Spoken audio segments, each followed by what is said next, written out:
Switzerland میں ایک مبلغ ہیں منصور صاحب، وہ کہتے ہیں ایک گورے نے کلمہ پڑھا تو میں اس کو ملنے گیا، کچھ عرصہ ہو چکا تھا اسے کلمہ پڑھے، مجھے پتا چلا کہ ایک گورے نے کلمہ پڑھا ہے اور بڑا پکا مسلمان بن گیا ہے۔ میں گیا ملنے کے لیے تو میں نے اس کو اپنی جیب سے ایک مسواک نکال کے تحفے میں دی۔ اس گورے نے مسواک پکڑی، چومی، آنکھوں سے لگائی، جیب میں رکھی اور پھر اپنی جیب سے ایک مسواک نکالی۔ وہ 2 انچ کی چھوٹی سی مسواک تھی، ٹشو میں لپیٹی ہوئی تھی، مجھے دکھا کے کہنے لگا یہ دیکھو میرے پاس بھی مسواک ہے۔ وہ منصور صاحب کہتے ہیں میں نے کہا کہ یہ 2 انچ کی چھوٹی سی مسواک تم نے کیوں جیب میں تبرک بنا کے رکھی ہوئی ہے؟ اس نے کہا مسواک بڑی تھی پر میں نے استعمال اتنی کی ہے کہ چھوٹی ہو گئی ہے۔ منصور صاحب کہتے ہیں میں نے کہا اس کو سنبھال کے کیوں رکھا ہوا ہے جیب میں؟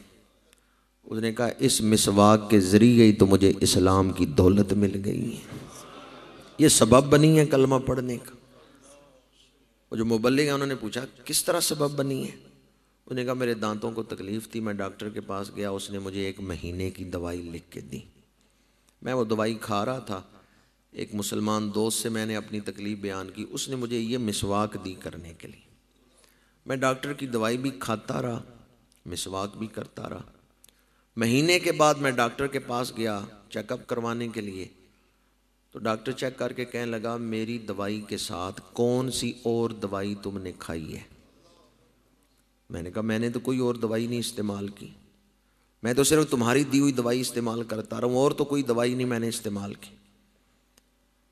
اس نے کہا مجھے پتا ہے میری دوائی نے کتنا اثر کرنا تھا، ابھی تو میں زمین بنا رہا تھا، اصل دوائی تو میں نے اب تمہیں دینی تھی، میں نے تو 2 اور کورس تمہیں کروانے تھے، پھر اس نتیجے تر لے کے آنا تھا۔ میری دوائی کا یہ رزلٹ نہیں ہو سکتا جو کچھ اس وقت تمہارے دانتوں کا ہے، تم نے یقیناً میری دوائی کے ساتھ کوئی اور دوائی کھائی ہے۔ وہ نو مسلم کہتا ہے میرے ذہن میں آیا دوائی تو میں نے نہیں کھائی لیکن مسواک کرتا رہا ہوں، مسواک اس وقت بھی میری جیب میں تھی، میں نے نکالی، ڈاکٹر صاحب کو دکھائی، میں نے کہا ایک مسلم فرینڈ تھا اس نے مجھے یہ دی تھی تو میں یہ استعمال کرتا رہا ہوں، یعنی دانت صاف کرتا رہا ہوں اسے، ویسے میں نے دوائی کوئی اور نہیں کھائی۔ وہ ڈاکٹر نے مسواک پکڑی، اندر لے گیا لیبارٹری میں، کچھ دیر مشینوں میں چیک کرتا رہا، پھر لایا باہر، مجھے مسواک واپس کرتے ہوئے کہنے لگا یہی تیری صحت کا باعث بن گئی ہے۔ وہ نو مسلم کہتا ہے میں سوچنے لگا میرے ڈاکٹر نے تو اس مسواک کو لیبارٹری میں مشینوں میں چیک کیا ہے، کیا مکہ شریف میں بھی کوئی لیبارٹری تھی؟ کیا مدینہ منورہ میں بھی کوئی لیبارٹری تھی جس میں چیک کر کے اللہ کے نبی نے کہا ہو کہ یہ استعمال کیا کر؟ کہتے جب میں نے یہ سوچا کہ میرے ڈاکٹر نے تو اسے لیبارٹری میں چیک کر کے رزلٹ دیا نا کہ یہ بڑی اچھی ہے، یہ شفا کا باعث بنی ہے، کیا مکہ شریف مدینہ منورہ میں بھی کوئی لیبارٹری تھی؟ اس وقت میرے دل پہ ہدایت کا دروازہ کھل گیا کہ وہاں لیبارٹری کوئی نہیں تھی، وہاں ریسرچ انسٹیٹیوٹ کوئی نہیں تھا۔